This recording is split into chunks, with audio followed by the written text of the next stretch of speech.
This is Jordan Peterson. If you're unfamiliar, he's a far-right nutcase.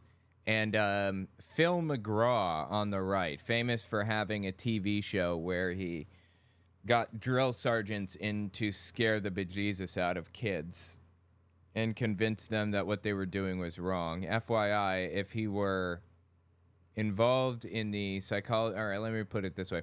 If he took the psychology experts seriously to any degree, if he took the literature seriously at all, he wouldn't have been doing scare tactics on his show, ever. Because scare tactics don't work, period. But that's neither here nor there. These two fine-looking gentlemen are here to discuss...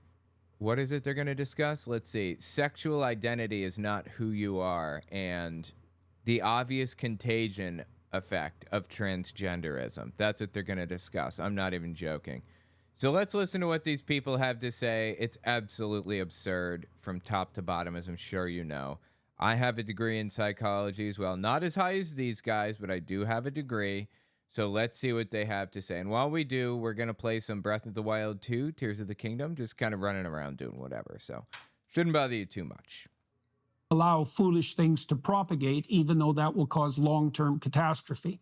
And there's a technical description of morality in there too, which I think you kind of point to when you talk about your working principles. A technical definition of morality, okay? Don't reward bad behavior, support conduct you do not value, for example. That's an injunction not to let foolish things occur in the present, even if stopping them causes some emotional disruption, because then worse things will happen in the future. Don't let foolish things happen in the present, because worse things will happen in the future if you do. They literally just went on this big rant about how the offense crowd, the ones that are offended by everything, are trying to censor free speech. And now in the next sentence, they're saying we shouldn't allow foolishness to propagate. You can only have one, guys. Which one do you want? Either you can be in favor of free speech or not. These people are the biggest jokes on planet Earth. And then the last one is faith. And faith is a hard thing to defend in some ways because people say faith in what? But my sense is that we have to move forward in faith because we're ignorant, and that means that we have to bet on some things rather than others. What? What the fuck does that... I'm sorry. What the does that mean? What the are you talking about right now? I am so fucking lost that I'm in another dimension, apparently, than Jordan Peterson. He said, we have to be religious because we have to bet on something because we're stupid. We have to be religious because we're ignorant, and that means we have to bet on something? No, Jordan. It seems to me that if you're an idiot, the wisest decision may be to not bet on something, because the thing that you bet on is almost certainly not going to... You're not going to be able to bet on the correct thing. You're not going to have a good, informed decision of who to bet on or what to bet on if you're an idiot, as Jordan Peterson portrays here or says. This guy just says random stuff that is completely meaningless constantly. Ignorant, and that means that we have to bet on some things rather than others. I don't know what that means. So the question there starts to become, what is it that we should bet on? And so with regard to faith, how do you negotiate that? You're a scientifically oriented thinker as well. No, he is not. He had scientific training, as Jordan Peterson did. He is not a scientifically oriented thinker at all, either of them. And so, but here's the fundamental question, right? The question is, one of the things Phil says we need to do is orient around faith. We need to get back to faith, belief in God. And Peterson says, how do you know which God, basically? That's a good question. I mean, Peterson already agrees with which God should be worshipped, the Christian one. But, okay, let's hear Phil's answer. So when you're making the case that if faith is under attack, we're in trouble, how do you justify that claim? Well, for me, I think there are some things that we know. There are some things we don't know. There are some... No fucking way. Really? Some things we know and some things we don't. This is news to me. This is the first time hearing of it. things that we can't know, and we have to kind of sort those out, and that's where faith comes in. I think back, scientifically, there was a time that we didn't have the instrumentation to see a molecule. Okay. That didn't mean it didn't exist. We just didn't have the instrumentation to observe it. And Do you know how we observed our first molecule, fascinatingly? Or not, maybe, no, it wasn't molecule. I think it was ice. Or, I'm sorry, not molecule. I think it was electrons. We observed electrons, I believe, by shooting an X-ray at an ice cube. Let me just verify that. Be sure I'm not spreading misinformation here. Yeah, I think it was in 1978.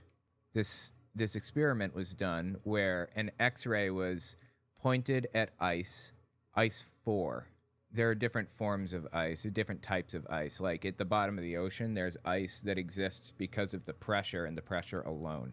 It's room temperature ice. It's just, there's so much pressure that it pushes the molecules into shape. That's ice 7, I think. I'm not sure what ice 4 is.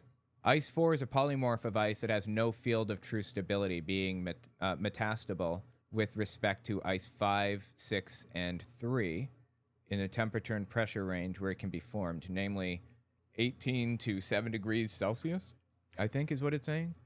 Yeah, this is a scientific study, so I'm not sure. I can't sit here and think about this or review it, but there was a study done with ice and X-rays that revealed the shape and structure of molecules and or atoms. That's the point I'm getting to.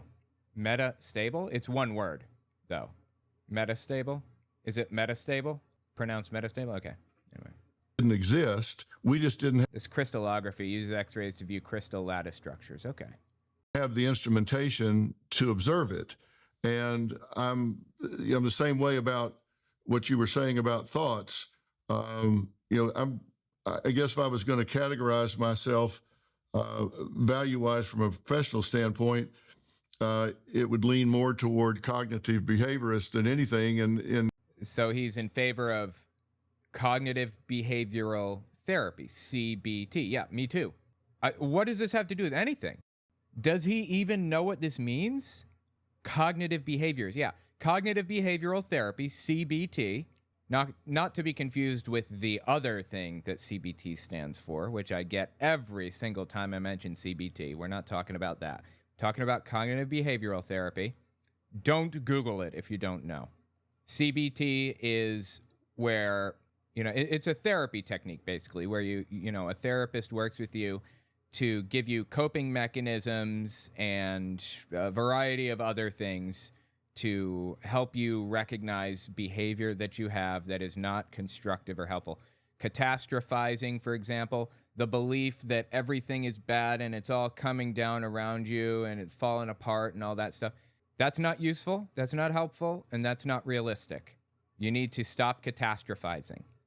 Generalizing, another example. There's a list. They're called cognitive distortions. Couldn't remember. So a therapist will sit with you and they will help you recognize as you talk about things where you're doing these different cognitive distortions and turn that around so that you're not doing these things anymore. Filtering. Mental filtering is draining and straining all positives in a situation and instead dwelling on its negatives. There we go. Even if there are more positive aspects than negative in a situation or person, you focus on negatives exclusively. Polarization or all or nothing thinking. Like you can go through all the overgeneralization, discounting the positive, so on and so forth. That's what cognitive behavioral therapy is. Somebody sits with you and helps you recognize these cognitive distortions in your life and turn it around. So he's a cognitive behaviorist? Okay. Every therapist is a cognitive behaviorist. Every psychologist accepts cognitive behavioral therapy as the traditional method of treating somebody who is dealing with depression or certain other problems, in addition to medication and stuff, of course. But I mean, that's not the only one, cognitive behavioral therapy. There's also DBT, dialectical behavioral therapy, and others. I'm just like, I guess he calls himself a cognitive behaviorist. Like, why? The fuck do you even mean by that? It would lean more toward cognitive behaviorists than anything. And in cognitive behaviorism, What about dialectical behavior or dialectical? Wait, what is it? It's DBT. Yeah, it's dialectical behavioral therapy, usually used for people with schizophrenia and other things. You don't want to help schizophrenics? Is that what you're saying? Dialectic behavioral therapy, my mistake. it would lean more toward cognitive behaviorists than anything. And in cognitive behaviorism, we treat thoughts as behaviors because they are observable to a public of one. Yes, exactly. Absolutely. And so the fact that it is an observable event, even if to just a public of one, I tend to treat those as behaviors. So, yes, as you should. Filtering, overgeneralizing, I don't even remember. You saw the list. Yeah, those things are polarizing, catastrophizing. Those things are thoughts that lead to actions. That's an extremely good point by Phil here. Yes, absolutely. I mean, it kind of shoots what Jordan Peterson just said to nothing, right? It just shoots it to shit. Because Peterson just said thoughts and speech are the same and neither should be like filtered or neither should be should be prevented in any way or should be like, God, what's the word I'm looking for? It's right on the tip of my tongue. Neither speech nor thoughts should be corrected or hampered in any way at all or curtailed. We should all be able to just think and say whatever we want. Well, there are cognitive thought patterns that are destructive to the audience of one, if nobody else. So that's just wrong. And that sounds like what Phil is saying here. Am I misunderstanding? even if to just a public of one, I tend to treat those as behavior. Dude, somebody is laying on their horn like nothing else. They are peeved right now, okay? I don't think I've ever heard anybody as peeved as those individuals out there right now, and they are expressing that through their horn. Good job, guys. Everybody knows that you're peeved now where we didn't before, so I appreciate you expressing yourself. That's good. Event, even if to just a public of one, I tend to treat those as behaviors. So I think we have to look at what our thoughts are and think about, okay, we see this. Are we being rational in our thought? Are we not being rational in our Yep, absolutely. That is correct, psychologically. thought? And to me, it's not irrational to recognize that we are not all knowing. We are not the By the way, this is all still year one, guys. We're all in year one of psychology class, maybe year two. This is all super basic stuff. It's important stuff, and almost nobody knows this because they haven't gone through psychology training. And it's the kind of thing that therapists will work with you on. But I learned this stuff because I went for substance abuse counseling. I needed this stuff specifically for my training. Most people may not be aware of it, but it's very valuable. repository of all knowledge, and to assume that just because we can't show you faith on an x-ray, like we can a broken leg. Okay, hold on. How did we get from cognitive behavioral therapy to faith? I'm okay. I think I see the point he's trying to make. Is he saying that believing in God manifests in our actions? Our thoughts, i.e. believing in God, manifests in our actions, i.e. our moral system? Is that what he's trying to communicate? I think so. Is the same thing about depression. People don't understand how psychometrics work. They think we're measuring depression, and in fact, we're not. What we're doing is saying, we're going to give you these psychometrics, and what we're going to do is tell you that you have an awful lot in common with people who have been observed to be depressed. Sure. Yes. That's because we aren't in other people's heads. We don't know. We can't see in someone else's head. But we can recognize similarities. And that's where the DSM-5 comes in. The Diagnostic and Statistical Manual, 5th edition. I think that's where we're at right now, DSM-5. It's the manual used to diagnose people with mental conditions like schizophrenia, bipolar disorder, depression, anxiety, generalized depression, that kind of thing. We aren't in their heads. We have no clue, but we can compare them to others who are very similar and see if that's really the issue that's going on. Interestingly enough, gender dysphoria is in the Diagnostic and Statistical Manual, DSM-5. It's there. It's something that exists. It's real. It's something that people have in common, that people experience. Now, I don't know how we're jumping to the DSM-5 from having faith in things or whatever, but go on. A lot in common with people who have been observed to be depressed. They have higher suicidality. They spend more time crying. They spend more time with flat affect or whatever. Sure. So we can't tell you you're depressed, but we can tell you answered these items consistent with an awful lot of people who are depressed. This is called affirmative care. Affirmative care. The concept is we're not in your head and we can't tell. The best we can do is to compare your symptoms to people with similar problems or similar feelings and affirm that you feel this way and find a way to help you. Find a way to make you feel better about the situation that you're in right now. That's how you treat depression, affirmative care. You accept what they're saying and you find a way to help. Gender affirming care is the psychology accepted traditional method of dealing with gender dysphoria. We understand you feel this way. We're going to try to find a way to help. We're not in your head. We can't tell if this is like, we can't look at it like it's a broken bone, as he said. We have to take your word for it. So anyway, that is affirming care. Depressed, and that we have. And I think it's fascinating that he's even talking about this right now and somehow still bastardizing it. Items consistent with an awful lot of people who are depressed and that we have observed. And so, again, there's a certain extrapolation from that we have to rely on. We can't measure it like we do with an X-ray or an MRI with a brain. Correct. Affirmative care, yes. Brain scan. And it's not a big leap to me to say that I do have faith. I mean, I am a Christian. I've never seen a... What the hell does this have to do with anything? How did we arrive here? I don't care if you're a Christian. Fine, go nuts. Conflict between that and my approach to science. I just look at this as something that we don't yet have observable measurement for, just like we didn't for the molecule or other smaller... Okay. We don't have observable measurement for God. There's no physical, literal, real reason to believe it, right?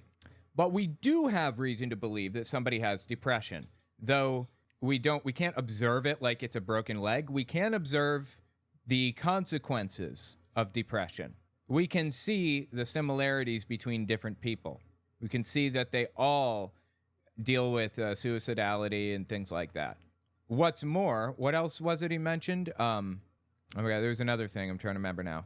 With God, you can't measure consequences or changes or whatever. You can't measure anything about it. And by the way, which God? Which one are you talking about? Which one did it? There are like 7 billion in the world. We do have observable measurement for depression. Not in the brain, but we can measure and observe people, the effect that depression has on people. We could observe and measure atoms a little bit. And there were hypotheses that people had based on things that they observed. It wasn't just based on absolutely nothing. It wasn't like they pulled it out of thin air and said, I think that maybe everything is made up of these little tiny things. That's not how it worked. We had observable measurements. We just couldn't get more granular and detailed yet. We have no observable measurements for God right now. And again, which God? Which one are you talking about? We talking Allah? We talking Yahweh? Jehovah? I mean, Yahweh and Jehovah are very much different from each other. Jehovah's Witness theology and a Pentecostal theology is very different, right? Which God? And not to mention Rama and, Buddha and Vishnu and Shiva and blah, blah, blah, all the others. Which God are we talking? Just like we didn't for the molecule or other smaller units of function. So I don't have trouble reconciling that, but I guess I take it on faith, which is kind of defining something by itself. And I know You don't take depression on faith when somebody says it. You look at observable cues. that's circular in nature, but I'm sorry, step back. Listen to the whole thing. I keep stopping. that, but I guess I take it on faith, which is kind of defining something by itself. And I know that's circular in nature. Yeah, it is circular in nature. Absolutely. Glad you recognize that.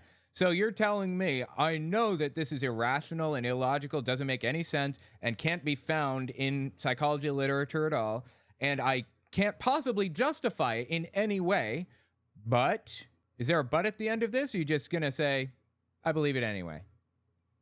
But it works for me, and I think an awful lot of people. It works for me, he says. No reason to believe any of this stuff, but I'm going to compare it to something that it absolutely cannot compare to in any way, and it works for me.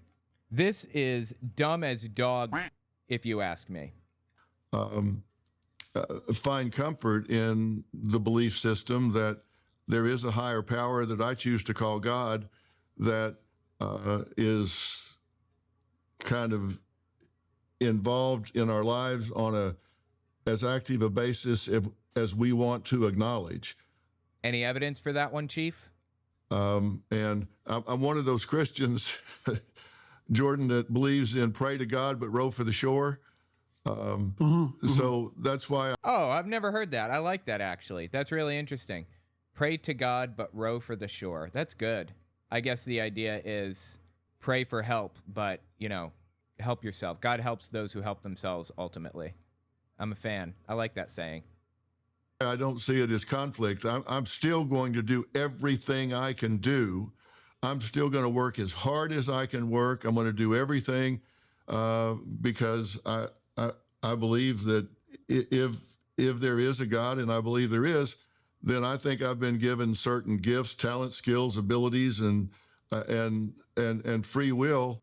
Okay, well, aside from the free will part, you were given those things by the college that you attended, not by God.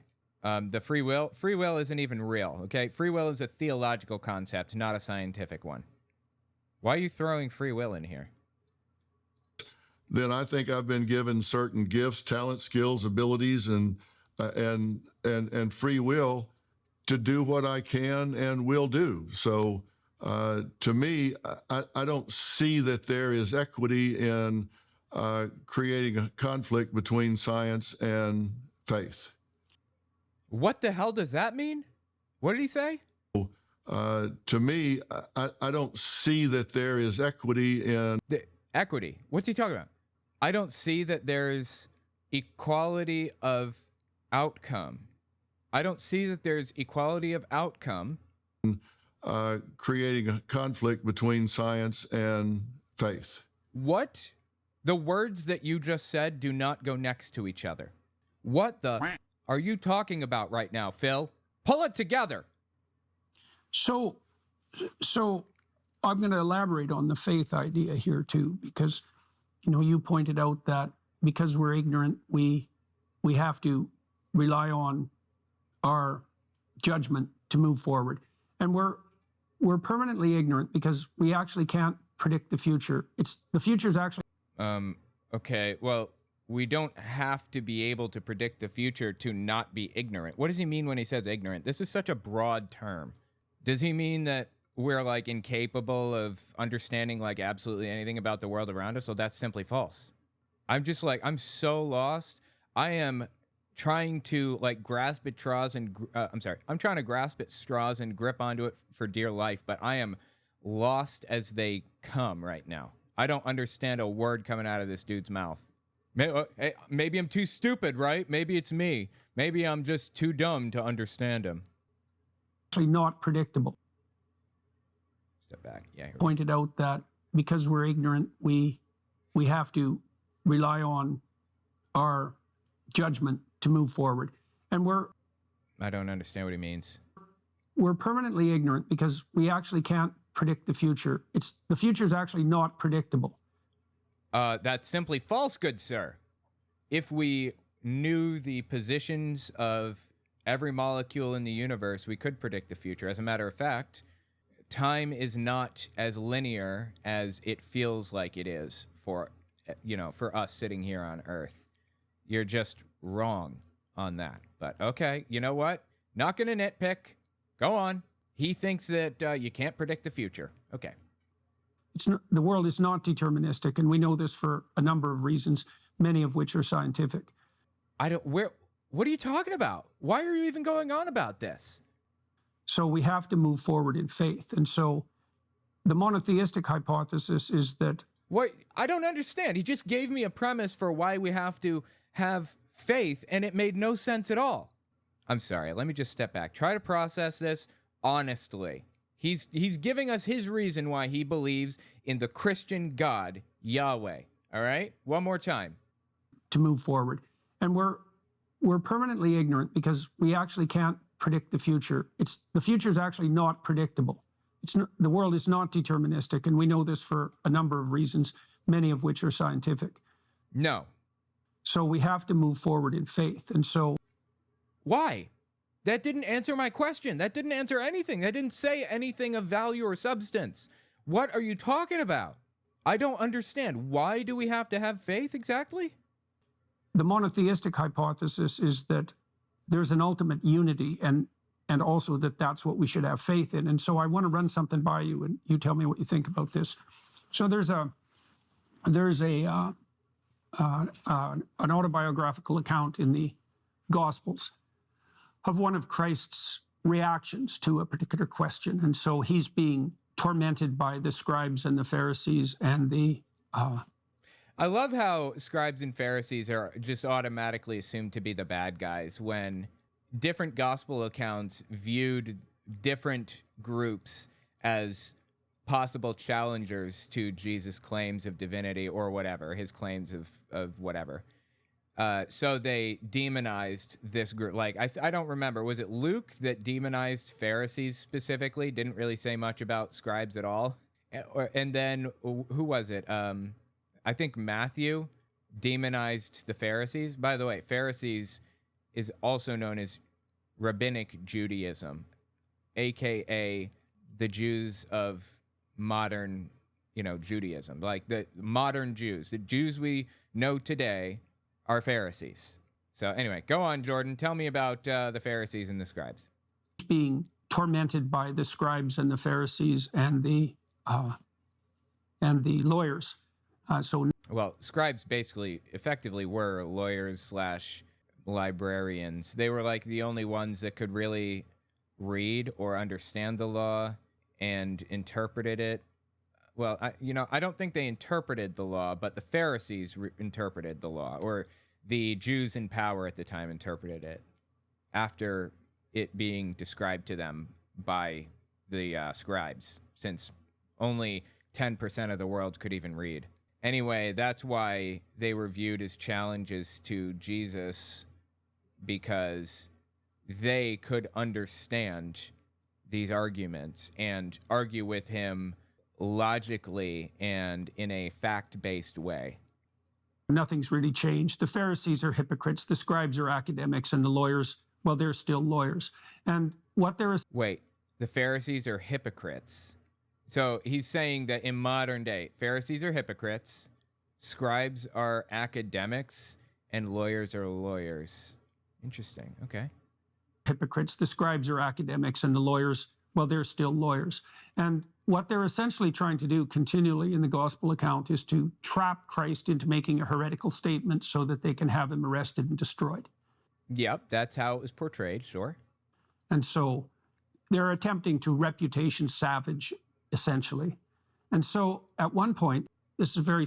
I don't know what that means. Reputation savage? What does that mean? Famous scene, and I'm sure you know it.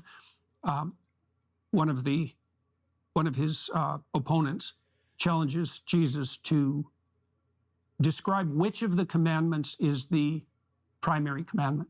Okay, I don't know why. I thought he was going to say he challenged Jesus to a bake-off, but okay, go on. And the hope there is that he'll pick one, and by picking one will denigrate the others, and because he's denigrating the others in comparison, they can bring him up on charges of heresy. And he says something quite remarkable. He says that the Ten Commandments are manifestations of an underlying unity of moral conceptualization, and that they circulate around. I'm sorry, what? What did he just say? Is he using word salad again? Are you using word salad again, Jordan? Remarkable. He says that the Ten Commandments are manifestations of an underlying unity of moral conceptualization. And no, Jesus didn't say that, because that's nonsensical. I suppose I can kind of claw my way into some rough meaning behind this, but it's ultimately really just complete garbage. It's words that mean nothing and don't belong next to each other, and me trying my hardest to make sense out of it. That's really what this is. And that they circulate around a particular theme, and the theme, you can express the theme quite concisely in a twofold manner. You should aim at what's best, God. You should align yourself with the highest possible aim. That's number one. So that orients you. And then number two, you should treat other people as you would like to be treated. You should put. Okay, Jesus said, love God with your whole heart, soul, and mind, or something, and love your neighbor as yourself. That's what he said. I don't know what Jordan just said about any of that other stuff, but okay, go on. Align yourself with the highest possible aim. That's number one. So that orients you. And then number two. Align yourself with the highest possible aim. What? No. Love God with your whole heart, soul, and mind. You should treat other people as you would like to be treated. You should put yourself in their position and work for that harmonious unity that would emerge if you treated other people the way you would want to be treated if you were treating yourself properly. So it's interesting. So really what he's doing, it's so interesting. He's taking a cloud of conception, which is... Taking a what? A cloud of conception? What the fuck? I'm sorry. What the is a cloud of conception? What the are you talking about? The Ten Commandments, which were themselves derived from an analysis.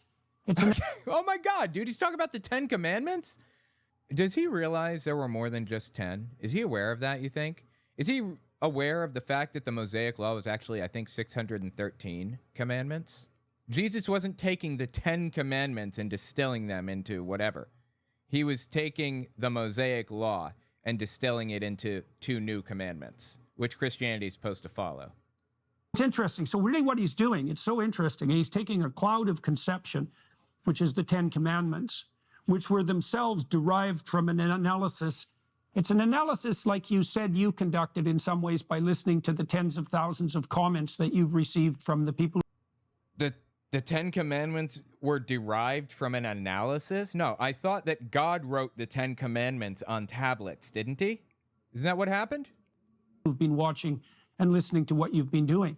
You accumulated all of this cries from the people, let's say. You derive a set of principles as a consequence of that. But those... Dude, what the... I'm so low. What are you talking about right now? Robert Adset says, a cloud of conception is an area of increased probability of pregnancy. There you go. Yeah, Jordan. I don't know what that has to do with the 10 Commandments, but here we are. Like, he's just speaking nonsense right now, isn't he? Like, he's not making any sense at all. Is it just me? People, let's say. You derive a set of principles as a consequence of that. But those principles themselves orient around something that's central. That central point of orientation, I think, is equivalent to God, and it's also equivalent. Equivalent to God? What? So what he just said was, correctly, Jesus found the central theme in the 10 Commandments and created 2 new commandments around them as, to try to distill them into something meaningful to people. Something brand new. Yes, that's correct. That's what Jesus did. And he said that is equivalent to God? What? That central point of orientation, I think, is equivalent to God, and it's also equivalent to what we should have faith in. You are making literally 0 sense right now. And so I would say, you tell me what you think of it. This is where the question is. Now, you... The question is everywhere, because I'm just fucking I'm sorry. I'm just getting lost right now. You outlined a set of problems, attack on free speech, faith, and family, and then you identified 10 working principles. So what do you think of the idea that that which you have faith in, and I'm speaking personally here, that which you have faith in is equivalent to the spirit that all of these principles point to. You see what I mean? That there's an underlying No, I don't think anybody sees what you mean. I think that they want to pretend that they do, but nobody has any clue what you're going on about right now, Jordan. unity there that makes those principles coherent. Does that Jordan Peterson, of all people, using the term coherent. Oh, did I just get locked out of here? Wow, that's messed up. I didn't realize I couldn't go back. Anyway. See what I mean? That there's an underlying unity there that makes those principles coherent. Dude, okay, this is Jordan Peterson's like whole strategy. Use completely nonsensical words that mean absolutely nothing next to each other, and then formulate a question that kind of could be interpreted to some degree by the listener. Does that strike you as plausible? It does. Does what strike you as plausible? Does anybody understand this? Anybody? Does strike me as plausible, and I leave room for that to be defined differently by each person. Leave room for what to be defined differently by each person. What are you talking about? Is he saying leaves room for God to be defined differently by each person? That is sorting through the events of their life. You know, the first principle that I have in We've Got Issues, how you can stand strong for America's soul and sanity, which is, I think that the subtitle. Okay, when you're completely lost by what Jordan Peterson just said, start plugging your book. I suppose that works. By the way, I'll take the opportunity after being thoroughly confused by Jordan Peterson and what he said to plug my book. owenmorgan.com/book, or you can also find it on Kindle. Title of this book is as important as the title because the book is very prescriptive. Any jackass can kick down a barn, but it takes a carpenter to build one back, and I don't like. Okay, now I don't understand what the hell he's going on about. It's prescriptive. Okay. Any jackass can kick down a barn, but it takes a carpenter to build one back, and I don't like it when people criticize and then don't offer a better alternative. If you don't have. Okay. I still don't understand what this has to do with anything at all. God, these guys are so confusing to listen to, both of them. And I don't like it when people criticize and then don't offer a better alternative. If you don't have a better alternative, why don't you just shut up? No, people can criticize things without having an alternative. I don't like the fact that, God, I don't know. I don't like the fact that Donald Trump is running for president, but I don't have an alternative to run on the Republican ticket that I want to see there, for example. I mean, that's not really a great example, but I am just like grasping at straws to like understand what the hell they're going on about. Of course, they'd say that I'm just too stupid to understand, but that's neither here nor there. Because all you're doing is just poking holes in something, and I think you need to have an alternative. And no, you can poke holes in things. Oh, sweet. That's what I was looking for. I did not expect to find that. That's awesome. I think it begins with something that the reason I say that I think it's each person comes at it from a different point of view, even though there is a unifying principle, is I think we all have a personal truth. And a personal truth. Okay. I don't know what that means, but I'm going to write that down because I hear Republicans talking shit about that phrase all the time. Principle is I think we all have a personal truth. And that personal truth is what we think, feel, and believe about ourselves when nobody else is looking, nobody else is listening. We've taken off the social mask and we're being honest with ourselves. And unless people have made a concerted effort to do some repairs, we all have a damaged personal truth. I don't understand what the hell he's talking about. Once again, I'm just lost.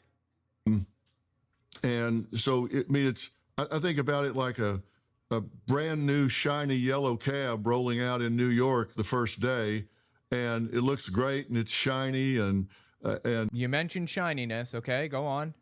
Everything is perfect, and you catch up with it 20 years later, it's going to look like a dog's been chewing on it out in the backyard. It's going to be dinged up. It's going to have had fender benders. What does this have to do with literally anything?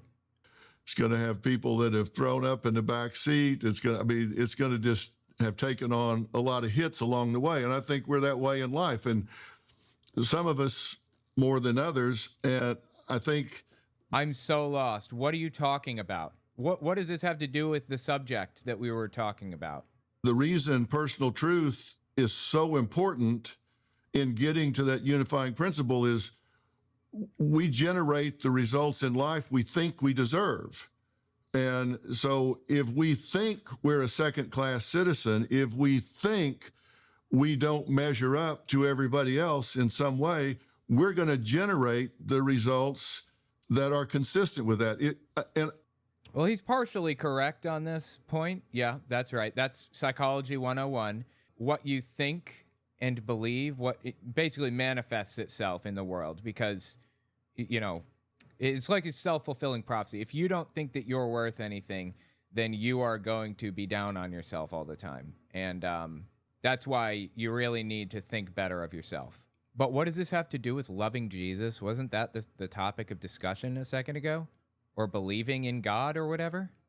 We're going to generate the results that are consistent with that. And, you know, this will sound arrogant, but I think most people are capable of doing this.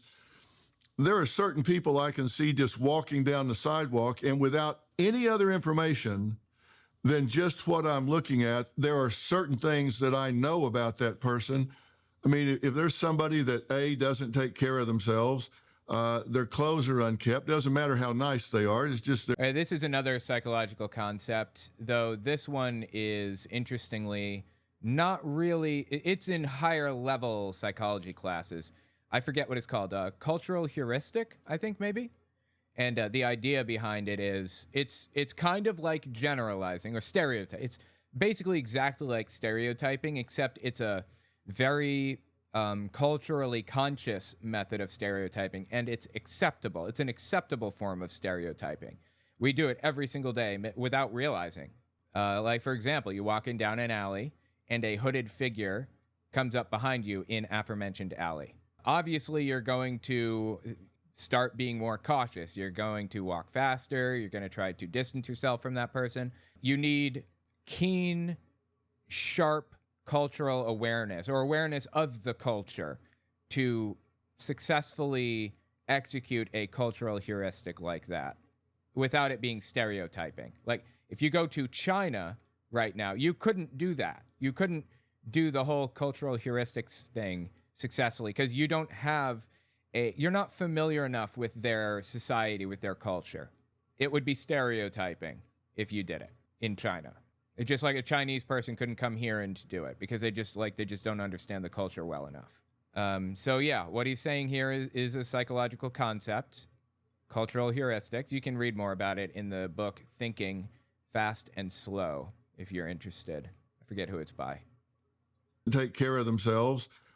Their clothes are unkept. Doesn't matter how nice they are. It's just they're unkept. You know, they're kind of heads down. They're shuffling along. It just seems like every step is barely what they can do. I know for one thing for certain in my mind is that person has a damaged personal truth because they're what is a personal truth? What the hell are you talking about? Generating that existence in their life.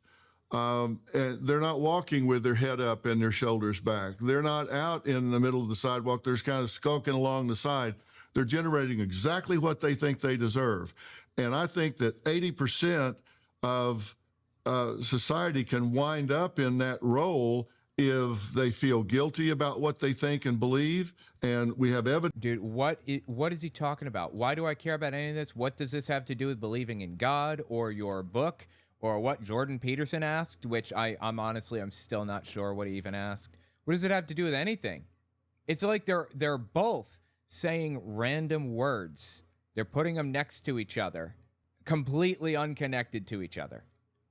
Evidence of this in that the number of people willing to speak out has tripled. Unwilling to speak out has tripled in the last 75 years. So there's a lack of passion and conviction, perhaps, and a fear of being canceled, attacked.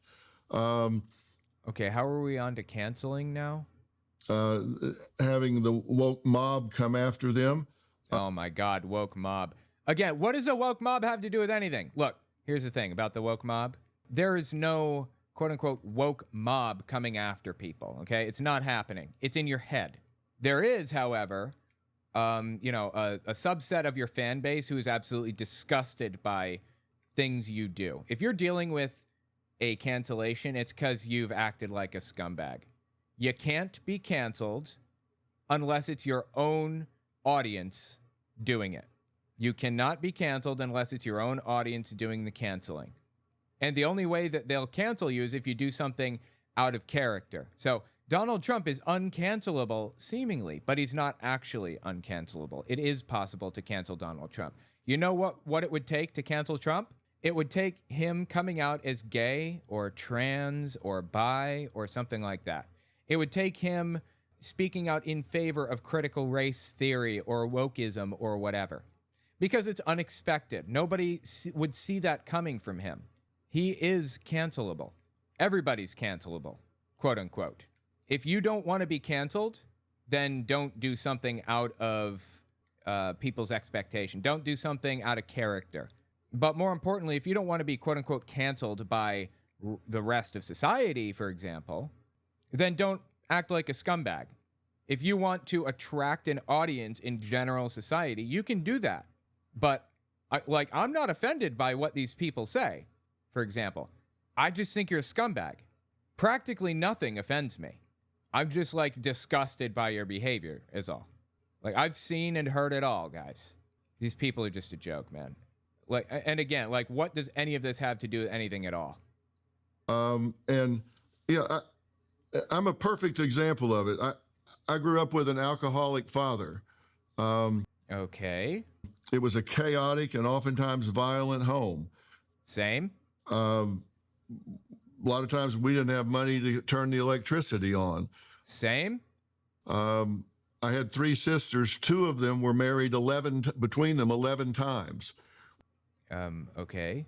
I mean, what does that have to do with anything? I don't understand why he cares about divorce. Which you think is pretty hard to do unless you start when you're 14, and then you can get some in fairly early on. People being married 5 times or 6 times, I mean, they're just getting married too early.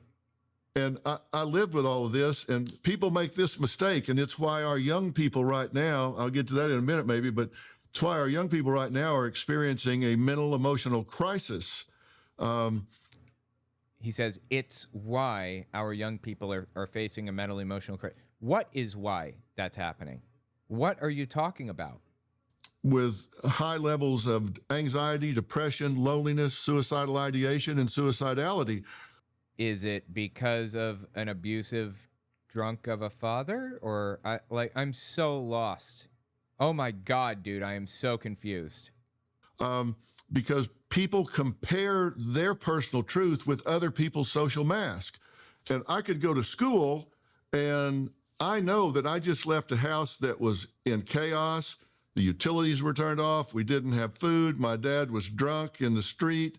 And I'm sitting next to a kid with a pressed shirt on and a washed face, and his hair's all combed. And if I compare my reality to his social mask, I'm going to lose every single time. Okay, I suppose, yes. Now, he may have it worse off than I ever thought of having. Yeah, this is a big problem actually on Facebook. You see other people posting only the most positive things about their lives on Facebook. People don't often post about the negatives because they want to kind of put a puff in their own petticoat, if you will, right? And as a result, you feel like your life is way worse than theirs. So yeah, this is a phenomenon that you're describing, yes? Go on. But if you compare your reality to his social mask, you're going to lose. We elaborated on the idea that, you elaborated out a set of principles and that there's a unifying theme behind them. And then you said you bought that explanation, but then you pointed to the fact that other people may come to the table with a different set of principles. And so there's a there's a way that the universal particularizes itself in each life. Okay, what? Again, look, every time this dude opens his mouth, it's a stream of confusing nonsense. Listen again. Really try to understand what he's saying here. You bought that. Step back. All right, right here. We elaborated on the idea that, you elaborated out a set of principles and that there's a unifying theme behind them. And then Okay, so what he's saying, just break this down so I can understand. You, Dr. Phil, listed principles that you stood for and connected them together with a unifying principle. No, I don't remember him doing that. In fact, honestly, I couldn't make sense of a damn thing that Phil said, but okay. And then you said you bought that explanation, but then you pointed to the fact that other people may come to the table with a different set of principles. And so you recognize other people may have a different moral system than you. I didn't hear Dr. Phil say that at all. Did Phil say he recognizes other people have different moral systems? There's a way that the universal particularizes itself in each life. I would say. I'm sorry, one more time. When he opens his mouth, I just zone out because it's such garbage. Literally, within 5 seconds, it's so hard to keep track of what he's saying because it's such nonsense. One more time. That the universal particularizes itself in each life. The universe particularizes itself? There's a way that the universal particularizes itself in each. Wait, the universal, not the universe. I'm sorry. There's a way that the universal particularizes itself? I don't understand, man. I'm sorry. I'm just too fucking stupid to understand, I guess. So there's as Greg Locke says. I'm dumber than a box of rocks in a lot of areas. Or as Shane Vaughn says. I've lived for the Lord my whole life, and I was dumb as a box of rocks and didn't know it. Anyway, yeah, I guess that's me. Just dumber than a box of rocks in the areas that these guys are talking about. There's a way where the universal particularizes itself. Table with a different set of principles. And so there's a way that the universal particularizes itself in each life. Once again, I'm dumber than a box of rocks in a lot of areas. Apparently that's me. I would say, tell me what you think of this proposition. So imagine that another person might generate a different list of 10 working principles. Okay. English, Jordan. So he just said, imagine somebody might have a different set of morals. Imagine somebody has a different moral system than you. Okay, go on. But that the higher order principle from which those are derived would remain essentially. So what he's saying is somebody may have a different moral system than you, but higher up, like if you go higher up, the overarching principle that they believe in is constant and objective. I mean, this is really hard to wade through. I feel like I'm swimming through molasses trying to understand what the fuck. I'm sorry. Trying to understand what this guy is talking about right now. But I think that's what he's saying. So he's saying that everybody has objective morality, even if they don't believe in God? Is that what he's trying to communicate here? And I would think that would be equivalent to the undamaged car that you described. So there's an Old Testament account of the prophet Elijah. And Elijah is the first prophet who posits that God is the voice of conscience. Okay, I don't have any clue what the hell that means. But Elijah, if you guys are unfamiliar, was a supposed prophet of God who was trying to prove that Yahweh was the true God worthy of worship. So there were Baal worshipers nearby or whatever. And he challenged the Baal worshipers to a profit off or whatever and told them, we'll set up 2 pedestals or whatever with a burnt offering on each. You can pray to your God for as long as you want to try to get him to destroy the burnt offering or light the burnt offering on fire for you. And then I will pray to my God to get him to destroy the burnt offering. So Elijah sets up 2 pedestals with burnt offerings, and the Baal worshipers pray for 12 hours or 24 hours, all the way until noon, all night. and they can't do it. They can't, like, Baal will not light their burnt offering on fire. And then Elijah says, like, one prayer to Yahweh, and just like that, both of them light up. Now, I would be more prone to believe that this whole thing was made up, but if it were real, I would assume that he found a way of creating, like, a delayed fuse. But that's another story for another day. That was the proof that Elijah had the true God, basically. That's the big story about Elijah in the Bible. And Elijah was like an Old Testament prophet who heard the voice of God and spoke on his behalf and all of that other junk. Okay, so what about Elijah? To the undamaged car that you described. So there's an Old Testament account of the prophet Elijah. And Elijah is the first prophet who... Is he saying Elijah or Elisha? Because they're different people. An Old Testament account of the prophet Elijah. And Elijah is the first prophet who posits that God is the voice of conscience. And you made the case at least by inference, that people are blessed with the ability to establish a relationship with something that calls to them from within. Now, he made that argument by inference? I didn't hear him say anything like that. Establish a relationship with something that calls to them from within. What? I'm lost. I didn't hear that. That might be that might happen in a different way for each person. I mean, that's really the difference between people's personality and their temperament. Then you made the case that if they deviate from that, that becomes so obvious that you can even see it in their day-to-day behavior. You can see it when you're watching people.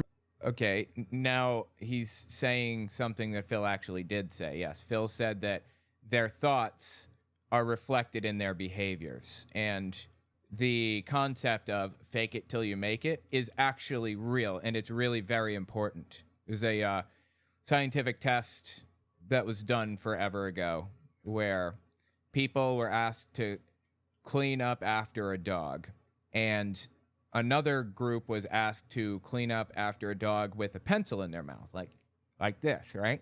And the ones who had the pencil in their mouth rated the task as less miserable because they were physically smiling, because the pencil is making their mouth move up like that. What you do on the outside is reflected on the inside.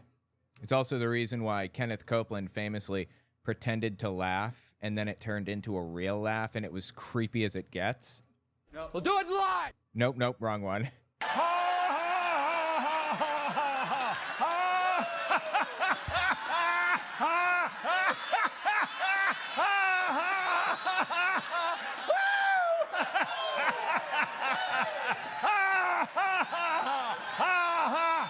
I forgot I can't turn that one off. It just has to run its course. Anyway, you could hear the laugh turn from fake to real, right? Because what he was doing on the outside reflected inside, and he actually started laughing. He wasn't laughing at anything, actually. Just said, the media said Joe Biden's president, ha, ha, ha, making fun of the idea. And then it started to be real, So what he's saying here is accurate, I suppose, to some degree. When you walk down the street. Dr. Phil, one of the things I've noticed is that most people don't watch other people when they walk down the street, right? They look at the ground, or they're in their own little bubble. I watch people when I walk down the street sometimes. If you watch people on the street, you can get an eyeful of who they are very, very rapidly. And, if people are particularly angry and bitter and they're walking down the street and you pay attention to them, that actually sometimes makes them angry, which is... What? Okay. What does this have to do with anything? I don't know. What point are you trying to get at here? Why people will avoid eye contact, because you reflect back to them the hell that they've trapped themselves in, and they find that very unpleasant. What does this have to do with anything? Part of the reason I wrote in my first book, I wrote the injunction to people to stand up straight with their shoulders back, was to reflect in the microcosm of their behavior an orientation upward and towards what the good was, and That's correct. You should. Yeah, that would be good to orient yourself in a more upright position or whatever. Fake it till you make it. That's important. Absolutely. That is embedded in everything that people do and every glance they make and every step they take forward. So I think it is the case that people can have their own set of principles. That would be the same in some ways, is that they come to what is highest in their own personal way. I still don't understand what the hell he's talking about or what it has to do with anything.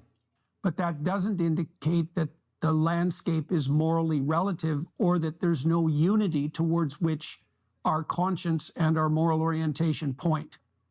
So I would that's even a way say, of reconciling that plurality. Go ahead. I would even That literally made 0 sense whatsoever.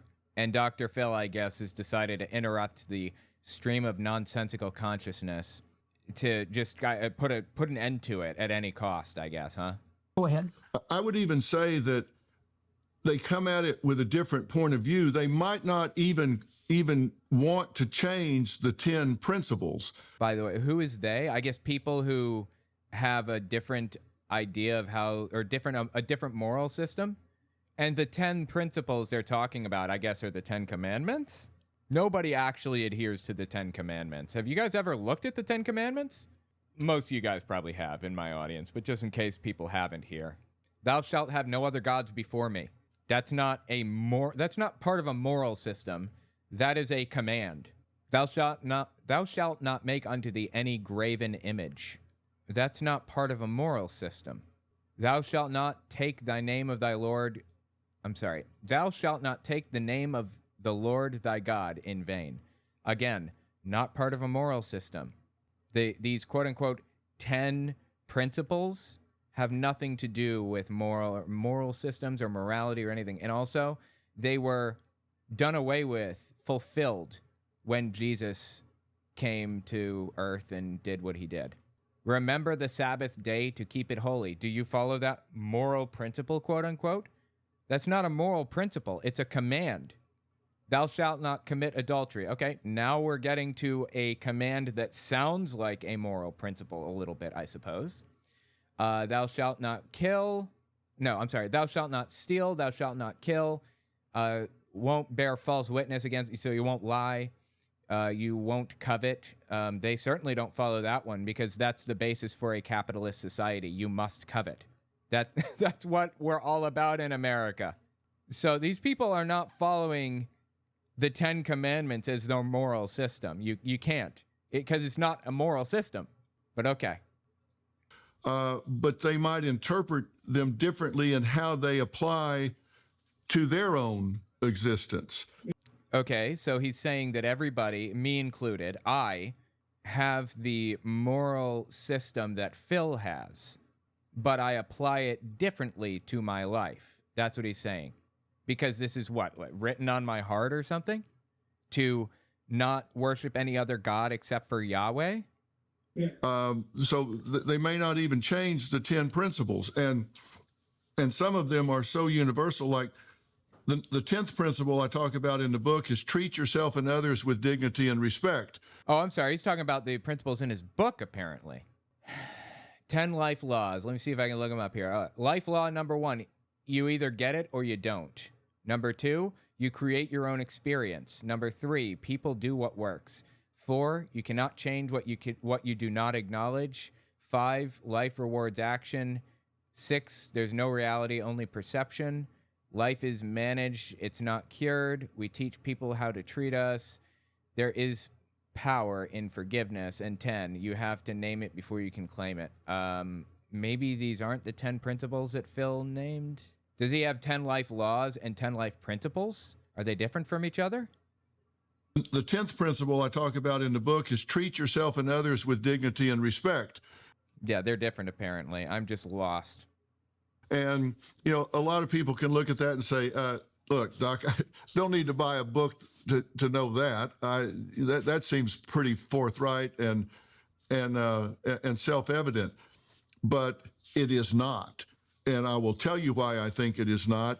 I agree. You need to lay these things out sometimes, even if it feels obvious to some people. It's the first 2 words, treat yourself with dignity and respect, because I believe you can't give away what you don't have. So if somebody That's interesting. That's an interesting concept. Okay, sometimes this dude busts out interesting concepts. doesn't treat themselves with dignity and respect, if they don't heal that damaged personal truth, I have no clue what that means. We're back in nonsense land. and however that damage came about, maybe it's a woman that has been sexually abused growing up by an uncle or whatever, and we know 95% of molestation is by someone they know to the family. It's not the predator. Okay. What does this have to do? Yes, you're correct on that point. Go on. In the raincoat at the schoolyard saying, see some pictures and candy. I mean, it's somebody That's right. Yes, that's correct. we know and trust usually in these situations. But let's say it's a woman that has been molested and raped in her childhood. And Why? Okay, whatever. Just go on. Just get it over it. Come on. Tell me what you're trying to get to, Phil. that's never been healed in her. Well, if she doesn't deal with that trauma, if she doesn't heal that trauma, then her children are not going to get 100% of their mother. They're not going to get 100% of the woman that is that mother. Or if it happened to the father, they're not going to get 100% of who he could be, who they could bring to the table, the mother or the father bring to the parenting table, unless they heal that damaged personal truth. And Okay, I don't know what he means by personal truth, but agreed. People need to process the problems that they have gone through in their lives because, it will follow them around forever if they don't try to work on that. I agree. Yes, that's standard psychology stuff. That nothing surprising about that. I'm not sure why he's even whatever. Go on. For me in my situation, growing up with that, I had to heal that personal truth. My father died when I was 42 years old. And by that time, I had graduated #1 in my class with a double core of PhD programs, one medical psychology and one clinical psychology. And I had a very successful business. I had a very successful marriage and children. And I'd gone to school on 2 athletic scholarships.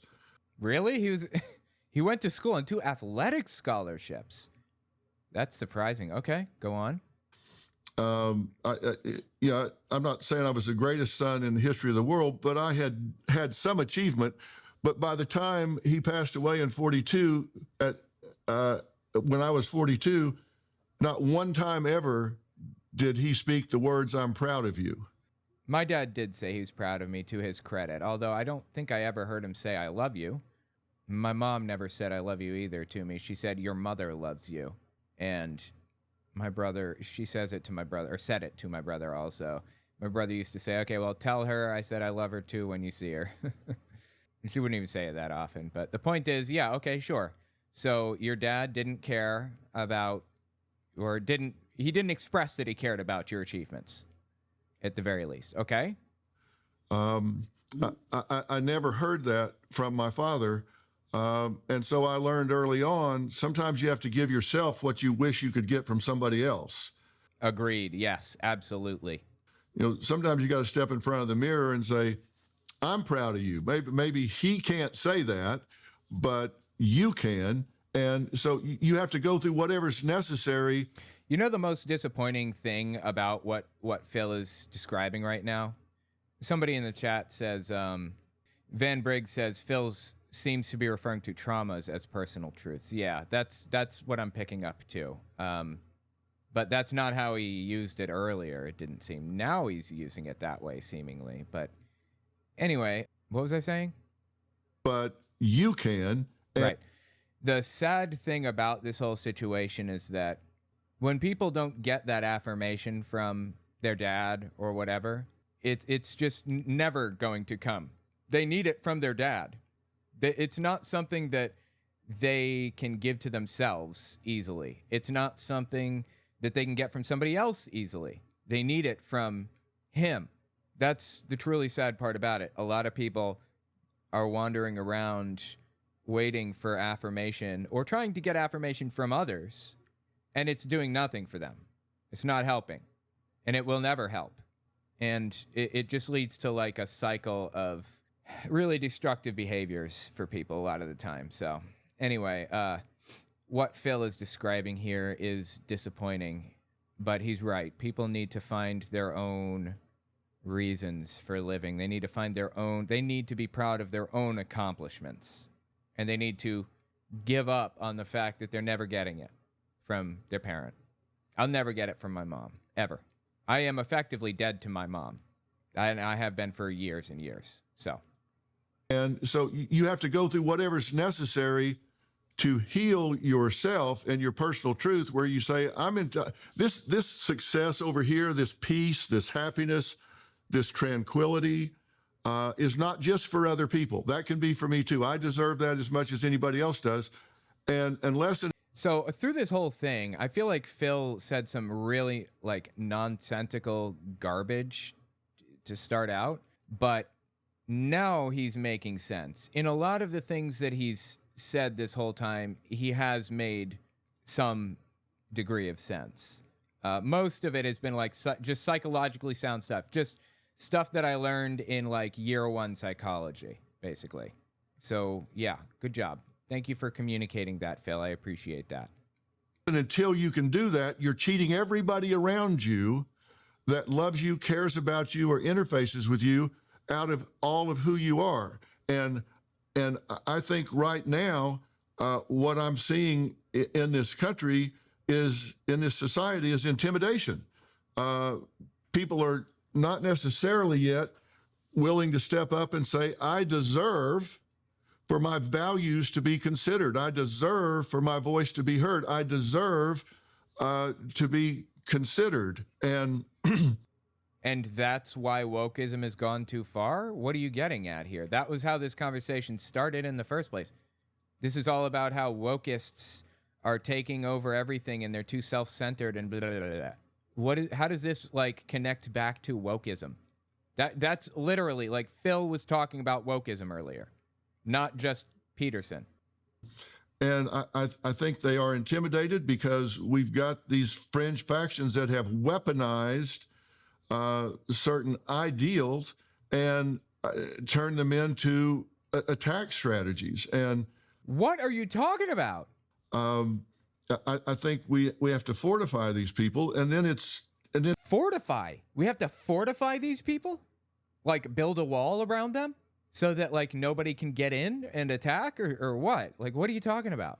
treat others with dignity and respect. But as I say, you can't give away what you don't have. So, it all starts with yourself. Now, if you do that, if you look at number one, which is be who you are on purpose. Be who you are on purpose. Live with intention. I mean, it drives me crazy to see people. This is good advice. Yeah, he's giving good advice. And again, it's all standard psychology advice. This is all standard stuff. It's not like some big surprise to hear any of this. I appreciate that he's saying it. That's valuable, actually. Some people don't know this and need to hear it. But there's nothing like revolutionary or like incredible about what's being said here. People that get up and just go with the flow. Whatever comes their way. What are we going to do tomorrow? Well, we'll see. No, we won't see. You need to decide what you're going to do tomorrow. Live with intention and own it. I mean, people criticize me sometimes, and I own what I say. I own what I do. If you want to criticize me, criticize. Somebody's going to criticize you no matter what you do. So that's true. He's right about this. You might as well do what you're passionate about, what you believe in. That's correct. Absolutely. Someone's going to criticize you no matter what you do. So do what you love, do what you're passionate about, but make sure that you're listening to the criticisms at least a little bit, because sometimes you're wrong about things. That's my number one life rule. Learn to say, I don't know. Learn to accept when you are not the most knowledgeable person in the room. Assume that you are not the most knowledgeable person in the room. And when you're having a conversation with somebody, assume that they're smarter than you, because they absolutely 100% for sure know something that you don't. And you can learn something valuable from the person that you're talking to or listening to or whatever. It's just a matter of like, what do they have to offer that you don't have yet? Trying to draw that out, trying to learn from them. Just in general, I'm not talking about right-wing extremists like Jordan Peterson or Phil here. And if they come for you, then I'm easy to find. I realize that, so I'm an easy target. Just as I don't like what? What are you talking about? Easy target, easy to find? are you. But we have to decide we're going to be who we are on purpose. We're going to live with intention.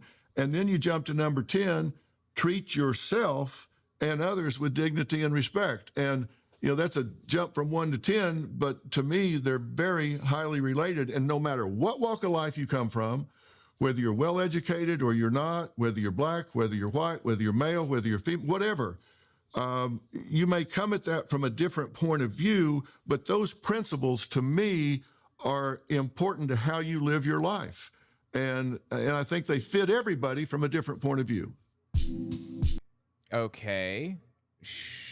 Sure, I suppose. I'm not sure like what point he's trying to get at here or what any of this means or whatever. But yeah, okay, yeah. A lot of this stuff was valid and valuable. And I guess now we have like a pause. Oh my God, okay. Got somebody advertising. Talk about your principle 10 to begin with here. Well, to elaborate on what you said. The first, I feel like we just jumped into this out of nowhere. It looks like we're starting a new section here. I'm going to halt it here, but let me know what you think about this in the comments. This is just wild.